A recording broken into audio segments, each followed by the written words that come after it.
Aleluia. Paz do Senhor Jesus a todos. Vocês abram comigo no livro de Atos, capítulo 9, versículo 1 a 18.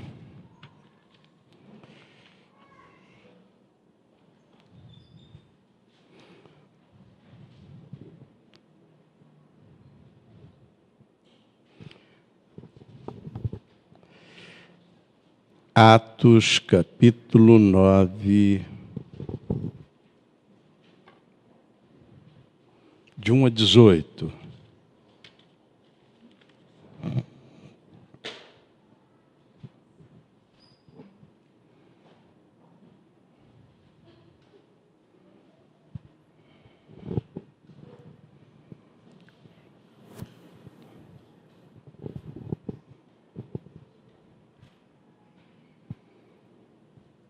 Enquanto isso, Saulo ainda respirava ameaça de morte contra os discípulos do Senhor e, dirigindo-se ao sumo sacerdote, pediu-lhe cartas para a sinagoga de Damasco, de maneira que, caso encontrasse ali homens ou mulheres que pertencessem ao caminho, pudesse levá-los presos para Jerusalém. Em sua viagem, quando se aproximava de Damasco, de repente brilhou ao seu redor uma luz vinda do céu. E ele caiu por terra e ouviu uma voz que dizia: Saulo, Saulo, por que me persegue? E Saulo respondeu: Quem és tu, Senhor? E ele respondeu: Sou Jesus, a quem você persegue. Levanta-se, entre na cidade e alguém dirá o que você deve fazer. Os homens que viajavam com Saulo pararam emudecidos, ouviam a voz, mas não viam ninguém. Saulo, levantando-se do chão e abrindo os olhos, não conseguia ver nada. E os homens o levaram pela mão até Damasco, e por 3 dias ele esteve cego, não comeu e não bebeu. Em Damasco havia um discípulo chamado Ananias, e o Senhor o chamou numa visão: Ananias. Eis-me aqui, Senhor, respondeu ele. E o Senhor lhe disse: vá à casa de Judas, na rua chamada à direita, e pergunte por um homem de Tarso chamado Saulo. Ele está orando. E numa visão ele viu um homem chamado Ananias chegar, impor-lhe as mãos para que voltasse a ver. E respondeu Ananias: Senhor, eu tenho ouvido muita coisa a respeito desse homem e de todo o mal que ele tem feito aos teus santos em Jerusalém. E ele chegou aqui com a autorização do chefe do sacerdote para prender todos que invocam o teu nome. Mas o Senhor disse a Ananias: vá, esse homem é um vaso, é um instrumento escolhido para levar o meu nome perante os gentios e reis, e perante o povo de Israel. E eu mostrarei a ele quanto deve sofrer pelo meu nome. Então Ananias foi, entrou na casa, pôs as mãos sobre Saulo e disse: Irmão Saulo, o Senhor Jesus que apareceu no caminho por onde você vinha, enviou-me para que você volte a ver e seja cheio do Espírito Santo. Imediatamente algo como escama caiu dos olhos de Saulo e ele passou a ver novamente. E levantando-se foi batizado. Depois de comer, recuperou as forças. Louvado seja o nome do Senhor. Pois bem, meus irmãos, Jesus sempre fez algumas abordagens individuais. Ainda em vida, vocês conhecem os textos onde ele individualmente falou com Nicodemos, a famosa passagem de João 3, quando ele fez uma abordagem à noite, sozinho ali com Nicodemos. Nicodemos buscou ele à noite e ele levou Nicodemos à salvação. Em João 4, vocês também lembram quando ele parou num poço para beber água e encontrou uma mulher, chamada na Bíblia de mulher samaritana. Ele também ganhou ela para o caminho. Depois da sua ressurreição, ele também fez algumas abordagens individuais aos 2 a caminho de Emaús, aqueles para reforçar suas fés. Mas Jesus não parou de ganhar almas. Ele sozinho, individualmente, ele tinha um projeto para ganhar almas. Ele encontrou aqui Paulo. Essas abordagens de Jesus individuais não tem muitos pormenores, mas essa não. Essa daqui ficou rico em detalhes, porque é a descrição de alguém que se converte realmente. Às vezes a gente fala na simplicidade da nossa fé, você precisa de converter. E às vezes nós estamos dentro da igreja, e os de dentro da igreja não sabem o que é converter, os de fora também ficam olhando, mas falam, o que é isso, eu preciso de converter? Às vezes a gente fala para a família, né? Alguém reclama que está sofrendo, você precisa de converter. Alguém agride a gente diz, você precisa de converter, fala para o pai, para a mãe, para os amigos, precisa de converter. Mas quando nem nós mesmos sabemos o que é ser convertido. Você acha que você é uma pessoa convertida? Será que nós somos convertidos? Você é convertido? Isso é uma noite boa, né? Foi Lucas que escreveu o livro de Atos. E Lucas escreveu também o livro de Lucas, o Evangelho de Lucas. Lucas é um judeu grego, médico, portanto, que tinha uma certa condição de escrever com detalhes. Sobre Jesus, se você quiser saber os detalhes que ele fez aos 12 anos, você pode ir em Lucas. Tudo que você quiser saber em detalhes, pode ir em Lucas, que você vê mais detalhado do que nos outros evangelhos. E aqui ele continuou a escrever. Quando ele começou a escrever, Jesus já tinha morrido, já tinha ressuscitado. Escreveu o livro, o Evangelho de Lucas, pegando relatório de pessoas, testemunhos. E aqui, no livro de Atos, ele já começou a escrever ao vivo e a cores que os apóstolos estavam fazendo. Aqui. E nos primeiros 20 anos depois da ressurreição de Cristo, que se deu isso. E ele colocou a conversão de Saulo, que é o Paulo, Jesus mudou o nome dele, como mudou de Pedro, de Simão para Pedro, mudou de Abrão para Abraão, de Saraí para Sara, mudou de Saulo para Paulo, o pequeno. O pequeno. Então ele conversou com Paulo, e Paulo colocou o que como foi a sua conversão.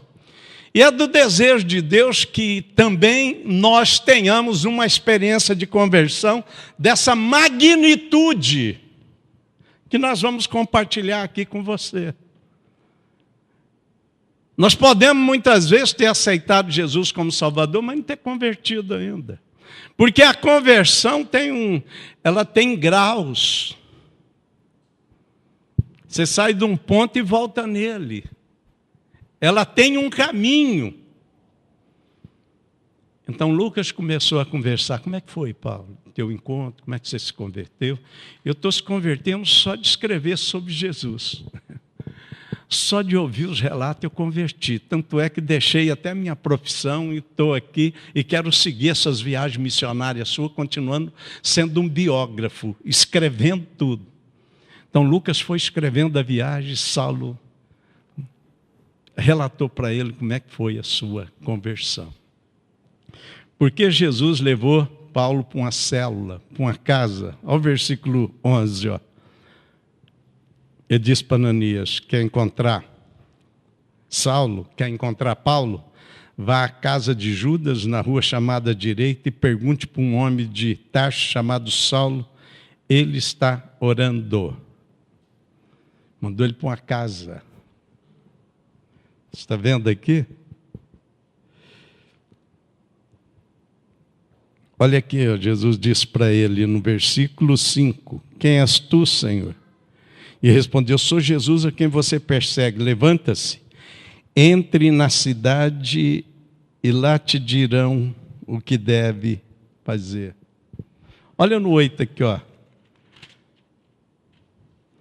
Paulo pegou autorização para entrar na sinagoga. Ó o que o Ananias falou para ele, ó, 13.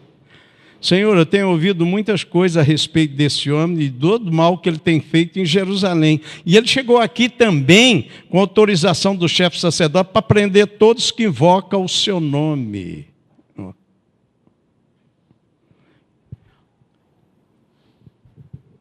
E olha o capítulo 8, ó, como é que ele fazia isso? Ó. Olha aqui, ó. 8:3, e Saulo, por sua vez, devastava a igreja indo de casa em casa, arrastava homens e mulheres e lançava na prisão. Então ele era um membro do Sinédrio, da sinagoga, da religião judaica. A religião judaica já era dividida na época, ela tinha os fariseus, saduceus, os zelotes, a religião judaica já estava estabelecida. E Jesus está em cena, reunindo nas casas, porque não cabia lá na sinagoga. Eles eram perseguidos. E Jesus faz uma conversão de uma pessoa estratégica para o reino. Aliás, a conversão de cada um de nós é estratégica para o reino de Deus. Talvez a gente não enxerga isso. Nós vamos enxergar nessa noite. E Jesus tanto fala para Saulo, entra na cidade e vão te dizer o que você tem que fazer. Saulo, Saulo, por que me persegue? Eu estou perseguindo esses heréticos. Para Paulo, o povo que reunia nas casas era herético. Era um povo que não tinha ação, fé. Tinha que ser perseguido e morto. Aí Jesus manda ele para dentro de uma dessas casas, que estava estabelecida ali na região de Damasco. Então, nesses primeiros 20 anos, a religião, o caminho, como é chamado aqui, quando Jesus falou que ele é o caminho, a verdade e a vida, já começaram a chamar aquele grupo do caminho. Então, o primeiro nome que os cristãos teve foi aqueles que são do caminho. Ficou conhecido como grupo do caminho. Tem uma igreja que chama Igreja do Caminho. Um nome bonito, né? Aí Saulo saiu procurando, onde está o povo do caminho? Aí era nas casas, ele entrava e perseguia. Aí ele tem um encontro na estrada de Damasco, que é a Síria hoje, onde está tendo essas guerras. Lá naquela estrada, o Senhor aparece para ele, dá uma experiência para ele, ali, naquele local. E o Senhor manda ele ir para essa casa, uma das células que existia, uma reunião que existia numa casa de um cidadão chamado Judas. E ele foi lá para aquela casa. E ali ele relatou para o Lucas, escreve em detalhe para você saber o que é uma conversão real. Eu sou uma pessoa convertida, quero que você escreve detalhadamente para futuramente servir de documento para todos aqueles que for do caminho, que seguir Jesus, que se propôs a seguir Jesus. Então, nessa noite, você está tendo um privilégio, porque Deus te trouxe nesse endereço e nesse lugar específico aqui. Aquele dia tinha um endereço. Você vai na rua, na casa de Judas, na rua chamada direita, e pergunta por um homem de Tarso chamado Saulo. Ele chegou naquela rua, era só perguntar na rua, não tinha número ainda, onde mora o Judas?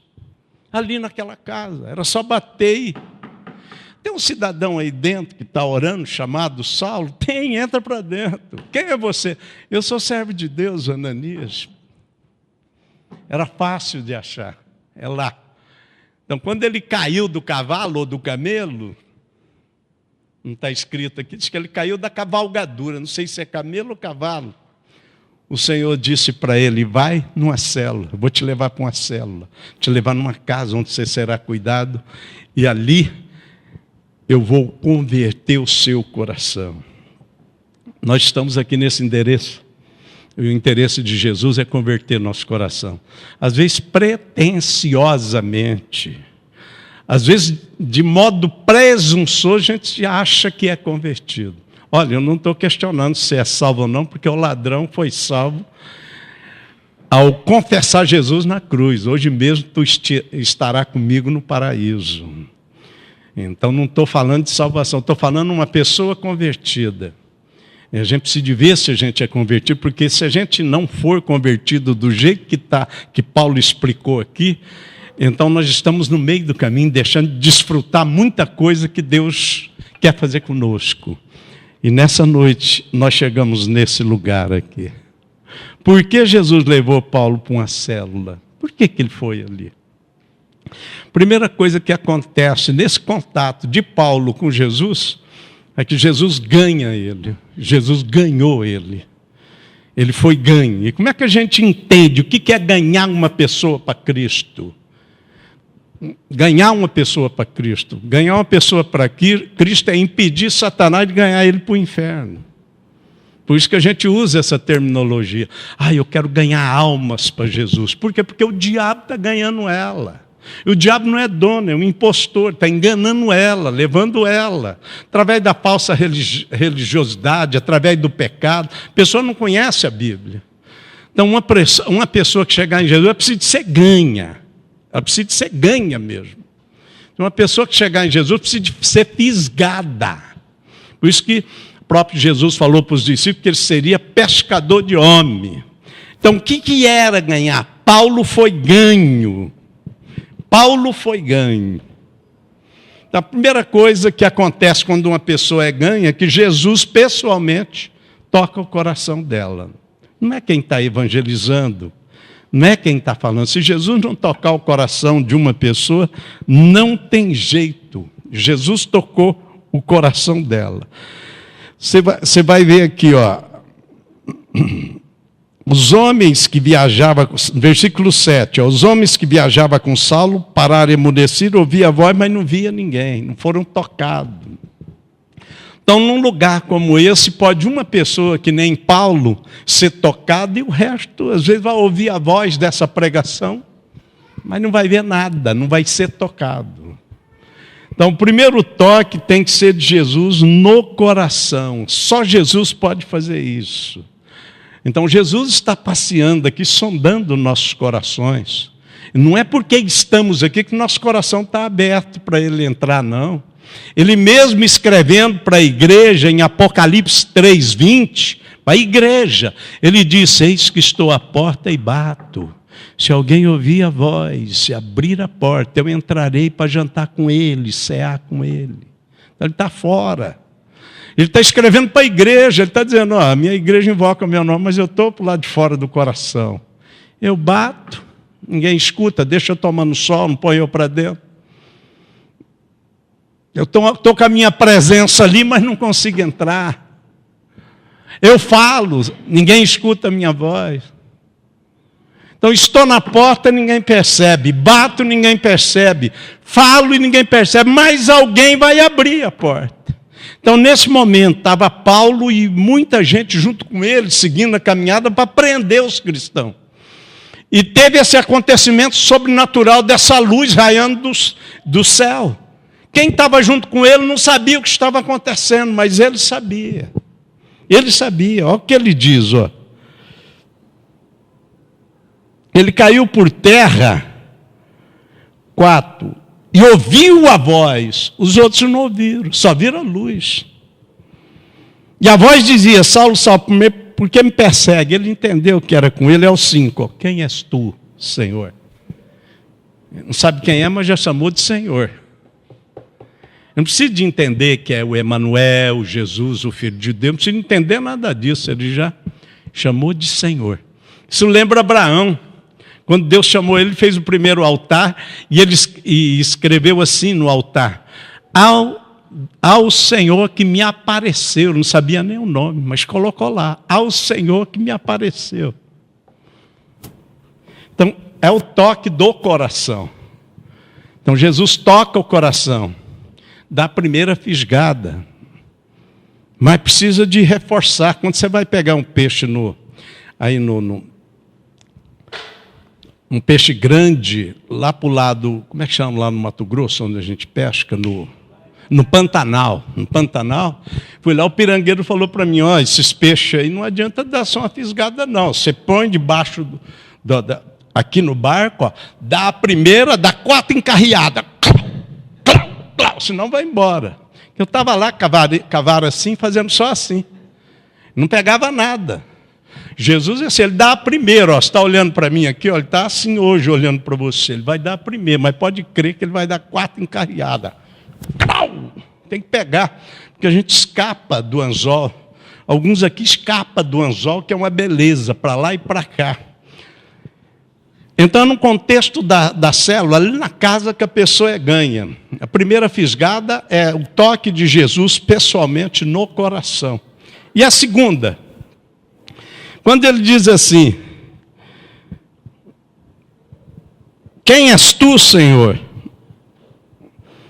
Jesus respondeu, sou Jesus a quem você persegue, levanta-se, entra na cidade, alguém te dirá o que te convém fazer.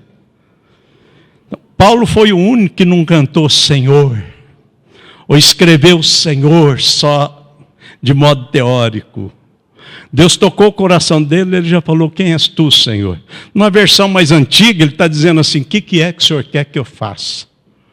O que é que está acontecendo? O que o Senhor quer que eu faça? Então, a Bíblia, Deus espera, quando uma pessoa chama ele de Senhor, tenha essa conotação. O que é que o Senhor quer que eu faça? Então, Jesus só ganha uma pessoa quando, em primeiro lugar, toca o coração. Segundo lugar, ele pode falar para ela o que é que ela tem que fazer. É perigoso a gente morrer crente e ir para o cemitério sem saber o que Deus quer que a gente faz. Aí Jesus fala, ó, esse segundo toque não é meu. O senhorio meu não é... Eu toquei o coração, agora o senhorio entra lá na cidade, vai lá na casa, que eu só vou ser seu senhor quando você funcionar junto com alguns outros irmãos. Vai lá que vão te dizer o que te convém fazer. Então, enquanto alguém não falar para nós o que tem que ser feito, nós ainda não fomos ganhos. Então, para ser ganho para Cristo, Jesus primeiro toca o coração, que é individual. Depois, Jesus espera governar o nosso coração através do seu senhorio, que é no coletivo. Vai lá e lá te dirão o que te convém fazer. Então, não é porque nós cantamos Senhor, colocamos Senhor na música, ou escrevemos sermão com o nome de Senhor, ou verbalizamos que Ele é o nosso Senhor. Ele é só Senhor nosso o dia que nós falarmos para Ele, Senhor, o que é que o Senhor quer que eu faça? Ah, não é eu que vou dizer. Você vai onde estiver 2 ou 3 reunindo meu nome, vai lá que eles vão dizer para o seu o que te convém fazer. Lá onde estiver 2 ou 3 reunindo meu nome, de gente convertida já, fisgada, eu movimento no meio, eu estou no meio, e ali vão te dizer o que te convém fazer. Então, uma pessoa só é ganha para Cristo quando ele tem os 2 toques. Primeiro, individual, Jesus toca o coração. Segundo, quando a célula, um grupo de 2 ou 3, ele está ali para também funcionar ali, e ali vai ser falado para ele o que convém fazer. É lá na célula que nós somos informados o que Deus quer com a gente e o que é que a gente vai fazer. Esse é o primeiro ponto. Paulo foi ganho para Cristo. Segundo, Paulo não só foi ganho, Paulo foi consolidado. Não é só ganhar, tem que consolidar uma pessoa. Paulo está falando que a conversão, além de ser ganho, tem que ser consolidado. Olha a primeira visão que ele teve, versículo 3. Ó, em uma viagem, quando se aproximava de Damasco, de repente brilhou do céu uma luz vinda do céu. Ele caiu por terra, ouviu uma voz, Saulo, Saulo, por que me persegue? E Saulo perguntou, quem és tu, Senhor? E ele respondeu, eu sou Jesus a quem você persegue. Levanta, entra na cidade e alguém dirá o que você deve fazer. Os homens que viajavam com Saulo pararam emudecidos, ouviram a voz, mas não viram ninguém. Saulo levantou-se do chão e abriu os olhos, não conseguia ver nada. Essa é a primeira luz. Consolidar isso, a luz de Cristo tem que nos cegar. Cegar para o pecado. Ficar cego do pecado. Saulo, depois escrevendo a carta aos Filipenses, falou, sabe a minha vida pregressa? Eu tinha fama, eu tinha dinheiro, poder para matar pessoa. Ele era do mal. Jesus costuma fazer isso. Pega uma pessoa que está dando muito trabalho e traz para o lado dele. Entendeu? E às vezes alguns estão dentro da igreja dando trabalho ainda. Jesus não conseguiu trazer ainda para o lado dele totalmente. Mas ele traz Saulo para o lado dele. Vai lá, Ananias, o cara está dando trabalho, mas o cara é do peru, não tem problema. Vai lá, pega o cara, porque eu escolhi o cara. Vamos trazer ele para o nosso lado. O cara está mal canalizado, o cara está no pecado mal canalizado, mas o cara naquilo que ele está fazendo, ele é muito bom. Vamos trazer ele para o lado de cá e vamos mudar a vida. Pá! Ficou cego. Esqueceu a mulherzada, esqueceu a cachaça, ficou cego para a cachaça, para o álcool, para a mulherzada, para a homarada, ficou cego para tudo. Ele ficou cego, não viu mais nada. Escreveu para os filipenses, aquilo que eu enxergava antes de chegar em Cristo, para mim hoje é esterco de animal. Para mim não serve mais. Então uma pessoa que Jesus fisga, ganha ela, ele pretende que ela tenha uma experiência de cegueira total, para a vida velha, para tudo que ele participou, para ele poder seguir a Deus. O problema maior nosso é ficar dividido. A pessoa nem vai para o pecado. Tem crente que nem vai para o pecado mesmo, se afunda, e nem serve Jesus. Ele nem é quente, nem é morno. Ele nem é quente, nem é frio. Ele fica morno ali. Ele tem medo de ir se ferrar, então vai experimentando devagarzinho o pecado. Vai que nem Pedro. Tem um foguinho ali, vai se aquietar, já leva uma paulada ali, vai para o outro foguinho. Ele nem consegue gozar o pecado e nem consegue gozar o cristianismo. Ele não ficou cego. Deixa eu falar para você que se tiver alguma coisa lá fora que te atrai mais do que Cristo, então você não ficou cego ainda. Alguma coisa, alguma ação, alguma coisa. A gente só é consolidado se ficar cego. Se finalmente saber o perigo do pecado. Se a gente finalmente saber que o salário do pecado a cada dia fica mais caro. Se a gente se recusar a ser morno, ficar com o pé no barco, outro no outro. Cego para o pecado. Mas uma segunda vez, ele viu a luz outra vez. Versículo 17. Então Ananias foi, entrou na casa, pôs a mão sobre Saulo e disse: irmão Saulo, o Senhor que apareceu no caminho por onde você vinha, me enviou para você voltar a ver e ser cheio do Espírito Santo. Imediatamente algo como escama caiu dos olhos de Saulo e ele começou a ver novamente. Primeira coisa que ele fez, não foi experimentar outro gole de não sei do que, não. Ele foi batizado, depois de comer, ele recuperou a sua força. É isso aí, a gente vê a luz de Cristo duas vezes. A primeira para ficar cego com pecado, a segunda para ver a glória de Deus. Aí ele foi consolidado. Depois de ser consolidado, não parou, hein? Você vê a conversão para onde está indo? Ele foi discipulado. E sabe o que é discipular? Para Jesus quebrar a maldição da independência. Discipulado é uma prestação de conta. Os crentes dizem assim: só presto conta a Deus. O que Ele falar para mim está bom. Essa é a maior manifestação de rebelião já existente. Então, a pessoa que não conhece Cristo é rebelde, está lá, tem a natureza. Mas os crentes ficam: se Deus me mostrar, tudo bem. Não aceito ninguém falar comigo. Parecendo aquelas crianças, ou a turminha minha que usava droga. Era cheio de falar isso para a mãe e para o pai. Então, o discipulado quebra a independência. A maior escravidão do ser humano é a independência. Ele acha que ele está livre, mas ele passa a ser um escravo de Satanás. Aliás, a primeira brecha que Satanás procura na vida de um ser humano é a independência. Quanto que ele obedece, onde ele presta conta. Você vai prestar conta, eu vou prestar conta, você não sabia? Não é brincadeira o julgamento do trono branco. Não vamos prestar conta.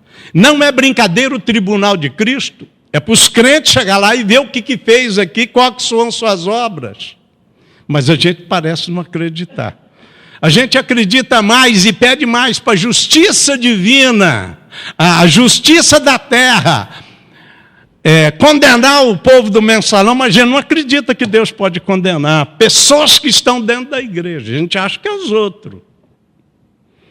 Então, discipulado é uma prestação de conta, que se você não passar, você vai continuar dentro da igreja independente, fazendo o que você quer, sem prestar conta a ninguém.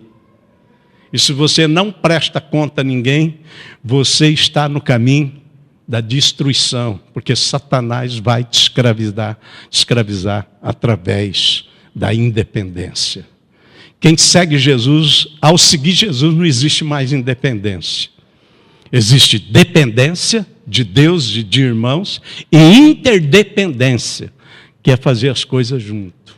Não existe pessoas independentes, seguidores de Cristo. Começa assim, ó, o discipulado dele, o primeiro mestre dele, o primeiro caminhar dele foi o versículo 9, foi levado pela mão, ó.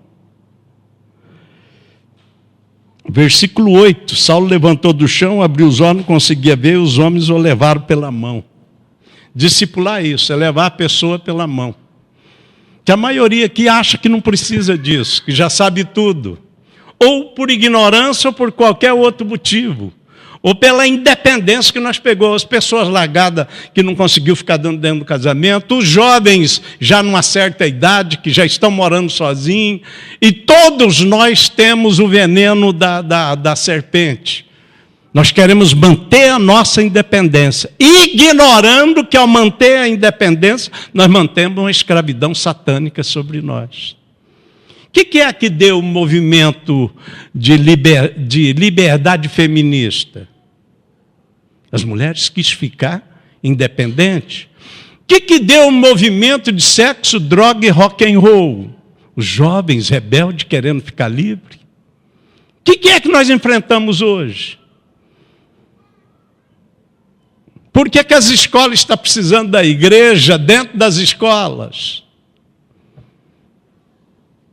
Por que o povo está enxergando que a igreja é o único local que parece ainda ter um povo que não é independente, que depende de Deus e que aceita ser orientado?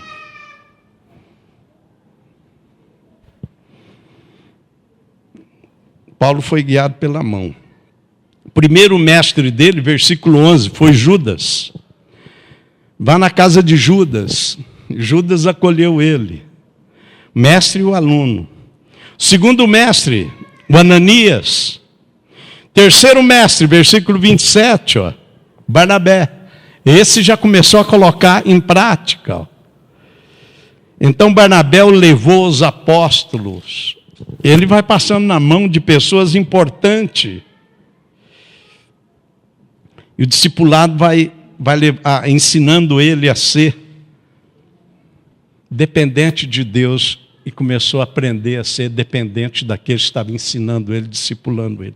Então, discipulado é isso. O que é discipulado? Um lugar onde eu presto conta da minha vida.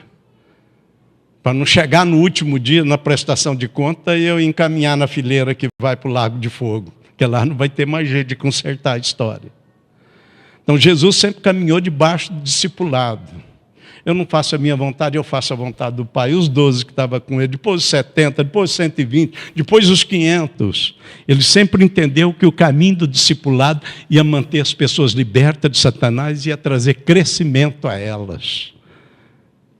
Então veja só, Paulo é ganho, Cristo ganhou ele, consolidou ele, discipulou ele. E foi lá no contexto da célula que ele se tornou uma pessoa treinada, ele foi treinado. É importante nós falar isso, porque é assustador a infantilidade da igreja hoje. Ela não é treinada a enfrentar quase nada. Primeiro, por causa da concepção de que o pastor, ou seja lá quem for, que está aqui em cima, vai resolver tudo. Ela não é treinada. Paulo foi treinado. Ó. O versículo 20, ó, diz que ele foi treinado rapidamente. Ó. Logo, foi treinado, logo ele começou a ir lá na sinagoga, onde ele pegava as cartas, ó, a pregar que Jesus é o Filho de Deus, um treinamento. Ó. Logo, foi logo, rapidamente. 22, ó, Paulo foi treinado em Damasco, ó. Todavia, Paulo se fortalecia cada vez mais e confundia os judeus que estavam em Damasco. E aí o 16, o principal, o 23, ó. Decorrido muito dia, os judeus decidiram em comum acordo matá-lo. Esse é o treinamento principal. Enfrentar a morte. O subproduto da queda. O plano eterno de Deus, quando Ele fez a sua viagem eterna e passou pela criação do homem e vai até a eternidade, lá no livro dele não está escrito queda. Ele sabe que o homem vai ter a queda, mas ele tem um plano, como você. Você faz um plano para viajar para São Paulo. Você não vai escrever no seu plano se furar o pneu, se quebrar alguma coisa. Se acontecer um acidente desse, você troca o pneu e acaba de chegar em São Paulo. Então a queda é a troca de pneu. Nós estamos dentro do plano eterno, nós somos a igreja. Mas houve a queda, uma troca de pneu. Mas essa troca de pneu não vai impedir de nós chegar na viagem que temos que chegar. Só que a queda produziu, ela tem um subproduto. A morte, o sofrimento, o desemprego, problema de relacional, a opressão, a depressão. Paulo logo cedo já foi treinado a enfrentar já a morte, que é o pior subproduto da queda. O maior medo nosso é a morte. Mas a depressão pode causar morte, a doença pode causar morte. E nós temos que saber enfrentar, temos que ser treinados para enfrentar isso. Não é uma pessoa que vai enfrentar por nós. Uma pessoa pode nos treinar e nos ajudar. Jesus treina a pessoa no contexto para enfrentar o subproduto da queda. Paulo foi treinado para enfrentar a morte, a doença, a opressão, a depressão, desemprego, os problemas familiares, e foi treinado para isso. E depois a gente treina outros. Isso é muito importante, porque você nunca será um bom cristão convertido se você não aprender a enfrentar o subproduto do pecado. O subproduto da queda. As coisas se enfrentam no dia a dia. E você fica nessa ilusão, que eu vou na igreja e eles resolvem as coisas para mim. Estou desempregado, e vou para lá, e vou para cá. Quando você mesmo não sabe enfrentar. Às vezes você está desempregado e é por problema seu que precisa ser corrigido. Se você não corrigir, você não vai arrumar um emprego, não. Às vezes você está doente por uma questão que precisa ser entendida, para não voltar a ficar doente. E Saulo já começou a enfrentar o subproduto da queda, foi a morte. Já começaram a fazer uma conspiração para matar ele. E ele foi treinado para enfrentar qualquer coisa que estivesse à frente. Não se espera que você enfrente isso quando você é criancinha, você está começando sua caminhada. Mas depois de 3 anos, o Senhor quer te treinar a enfrentar o que tiver na vida. A maioria dos cristãos não é treinada a enfrentar problema. Desvia fácil, muda de igreja fácil. É só ter um problema pela frente. Muda de igreja como muda roupa. Desvia fácil, esfria fácil. Porque não é treinada a viver nesse mundo debaixo da queda. Eles ficam muito bem quando não enfrenta nada. Quando enfrenta, desanimam, param de orar. Porque não foram treinados. Ainda falta converter essa área. Então, Paulo é ganho, Jesus ganha Paulo, consolida Paulo, discipula Paulo, treina Paulo. E, por fim, Jesus envia ele. Ele é enviado, esse é o maior privilégio. Vai seguir Jesus para quê? Ele é enviado. Irmão, não é uma igreja que define quem é enviado ou não. O versículo 15, ó. Como é que eu vou convencer Ananias para ir lá? Ananias é um enviado meu, mas o cara está com um problema para falar com Saulo. Saulo é perigoso, ele está com medo. Como é que eu vou convencer? Aí Jesus fala assim para Ananias, ó. O Senhor disse a Ananias, vá, porque esse homem é um vaso, é um instrumento escolhido para levar meu nome perante os gentios, reis, e perante o povo de Israel. Ele é um enviado. Uma coisa é você vir todo dia com a sua biblinha aqui sem saber que você é enviado. Uma coisa é você andar na terra sem ter a revelação que você é enviado ou enviada. A televisão está cheia de fazer filme de enviado. Já começa a pegar a criança, seguir no filme assim, ó. Ele é um enviado. A gente senta aqui dentro e parece que Ninguém tem consciência que é enviado. É enviado de Deus. Porque quando você tem consciência que você é enviado de Deus, você responde a pior das perguntas que os filósofos, os pensadores não conseguiu. Por que é que eu estou nesse mundo? Né? O que eu estou fazendo aqui? Tem muito crente que não sabe. É diferente quando você sabe, mas alguém sabe que você é enviado. Ananias agora sabia que Saulo era enviado como ele. Paulo é um enviado. Ele é enviado. Por que eu estou nesse mundo? Sou enviado de Deus. Eu não vim aqui à toa. Sou enviado, uma enviada para quê? Segundo lugar, representar a sua autoridade. Terceiro lugar, sou enviado para facilitar o caminho das pessoas até Cristo. Sou enviado. Ele é enviado por mim, Ananias, para facilitar o caminho até de rei, do gentio, dos incrédulos, para chegar até eu. É isso. Isso é converter. Isso é fazer a curva. Enquanto não fizer, não somos convertidos. Então, primeiro, eu posso não ter sido ganho ainda para Cristo para valer. Geralmente, o diabo entra nessa divisão. A pessoa confessa Jesus como Salvador, mas não consegue viver Ele como Senhor. O diabo entra aí. Segundo, consolidado. Aqui também o inimigo entra. A pessoa não consegue ficar cega para o pecado. Está dentro da igreja, mas tem um relacionamento lá fora, conta mentira lá fora, engana os outros lá fora, tem coisas lá fora que atraem ele, não vê a hora de ficar chapado, tomar umas. Precisa de ficar alegre. Ainda gosta de muita coisa lá fora, não ficou cego para as coisas lá fora. Ele está dividido. O diabo entra aqui. Discipulado, ela não aceita ninguém pegar ela na mão para caminhar. E tem os super espirituais, só presto conta para Deus, que Deus falar comigo eu faço. Mas ele está em pecado, você está vendo que ele está em pecado, mas diz assim, não, mas só se Deus falar comigo. Mas está em pecado, está traindo tua mulher. Não, mas Deus tem que falar comigo e tal. Mas está escrito na Bíblia inteira. Mas ele fica atrás dessa história, Deus falar comigo. Só presto conta para Deus. Se ele não acordar, ele vai prestar conta no inferno, no lago de fogo.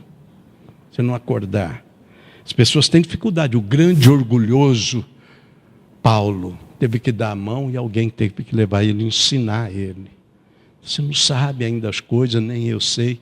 Alguns irmãozinhos, porque lê no Google, pega algumas palavrinhas em hebraico, acha que já sabe tudo. É difícil chegar neles, ensinar algumas coisinhas. Por isso que é difícil de ser treinado. Chega na hora do vamos ver, ele conhece muita teoria da Bíblia, versículo de cor, mas não sabe enfrentar um demônio, uma gripe, um desemprego, uma crise familiar. Ele não foi treinado. Por fim, não acredita que ele é o enviado. É duro você viver nessa terra aqui, achar que você é um Zé Mané, um Zé Ninguém que está aí. Não sei por que estou aqui, o diabo aqui em cima de você. Outra coisa é você levantar todo dia cedo, olhar no espelho e dizer, Senhor, Tu me criaste para o louvor da sua glória. Eu sou enviado seu na terra. Hoje eu vou prestar serviço ao reino e vou viver os valores do reino. Hoje eu vou ter um dia vitorioso, independente do mal que se levantar. Hoje eu quero fazer a diferença.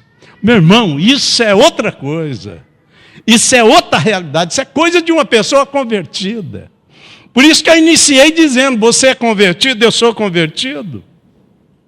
Fácil. Jesus já te ganhou? Já te ganhou? Você já foi num lugar onde estão te dizendo o que tem que fazer? O senhor quer, Senhor? Não é eu que vou te falar o que você tem. Eu sou o seu Senhor? Então você vai no convívio de 2 ou 3, vai aprender a relacionar, e ali vão te dizer o que tem que fazer. Você não está me chamando de Senhor? Ali vai ser dito. Aí você está ganho. Consolidado. Que é uma visão hoje. Hoje Deus em muitos de nós aqui precisa de vir uma luz para fazer ficar cego para o cigarro, para a cachaça, para o adultério, para a fornicação, para um monte de coisa que atrai a gente lá fora, para o materialismo, para o orgulho, para a arrogância, para a soberba, para a fermentação, para a língua comprida, para um monte de coisa que está nos impedindo de caminhar. Precisamos de ficar cego para essas coisas. Essas coisas têm desviado. Ou começar a ser ensinado, levado pela mão. O Senhor quer te treinar. O Senhor quer colocar no seu coração isso. Olha, esse fulano que foi no endereço da minha igreja hoje, essa fulana, essa pessoa, esse homem, essa mulher, esse jovem, foi eu que escolhi, é um vaso meu. Eu quero enviar ele. Eu quero dar uma experiência para ele. Você é convertido? Eu sou convertido. Nós somos convertidos nessa situação aqui. Você é ensinável? Alguns irmãos estão na igreja há muito tempo, você não pode ensinar nada para eles, não são ensináveis. Retrucam tudo, nem aceita terminar a conversa, já fica entrando no meio, já não quer que a gente fale. São como criancinhas em estado de rebelião, que você não pode ensinar nada, não pode ser treinada. Consequentemente, não são convertidos totalmente. Que a igreja do Senhor Jesus é uma igreja que precisa ser treinada para ir para o céu. E para ser treinada para ir para o céu, ela precisa ser treinada para funcionar na terra. Para ser um cristão vitorioso. O Senhor quer que nós passamos oração hoje aqui para cair a escama. Nós precisamos de enxergar o que é ser convertido. Está aqui. Porque Jesus levou Paulo para uma cela? Porque lá ele ganhou Paulo. Lá ele consolidou Paulo. Lá ele discipulou Paulo. Lá ele treinou Paulo. Lá ele fez Paulo enxergar que era uma pessoa enviada por Deus. É isso que Deus quer fazer com você. Vamos ficar em pé? Vamos orar? Na curva dos graus da conversão, onde você se encontra? Na curva ou no ensinamento paulino da conversão, onde você está? O que precisa para a sua vida? Queremos funcionar que nem Ananias, orar por você para cair algumas escamas, para você ser levantado já aqui, bem treinadinho, começar seu treinamento hoje. Deus quer te enviar em algum lugar. Você vai facilitar o caminho para alguém chegar em Cristo. Glória a Deus.